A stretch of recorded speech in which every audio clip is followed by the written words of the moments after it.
Bienvenue dans les cuisines de l'ambassade de France. Je suis Ludovic Carpua, chef de la résidence de France, et je vais vous proposer aujourd'hui la recette du bœuf bourguignon, version un peu retravaillée pour faire le parallèle entre nos deux cuisines, nos deux gastronomies. Donc d'un côté le bœuf bourguignon et le bœuf stroganoff, qui ont énormément de similitudes. Donc le plat se compose de bœuf qui sera cuit de manière traditionnelle au vin rouge avec des lardons et de l'autre côté une tatin de champignons à la crème. À ceci j'incorpore un sorbet borsch et une tempura d'oignons rouges. Voici la composition du bœuf bourguignon. Donc le bœuf que j'ai taillé en quartier, en petits morceaux, les carottes, la farine, le lard, l'ail, l'oignon et ce qui va composer le bouquet garni.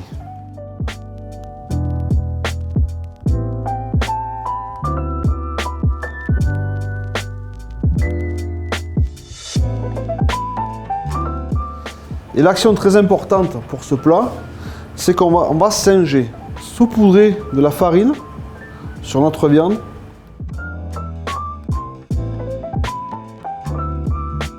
La tatin de champignons, donc qui se compose de beurre, champignons de Paris, échalotes et oignons verts. Et notre disque de pâte feuilletée.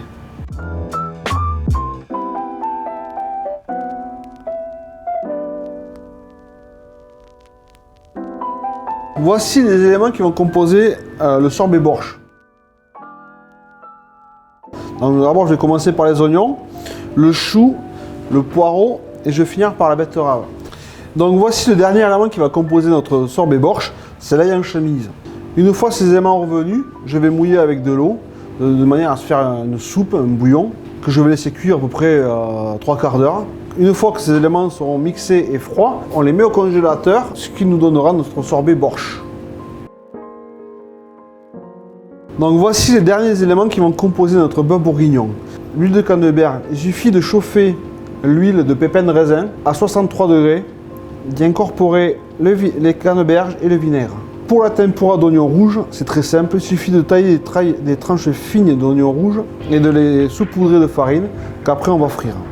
Pour le pain brondisky, on va tailler des tranches de 2 mm d'épaisseur et qu'on va enrouler autour d'un cercle de manière à les former, donner une forme sympathique.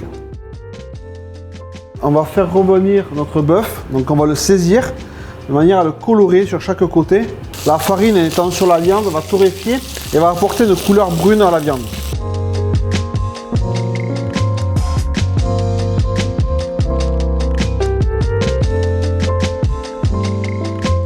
Ok, donc on déglace.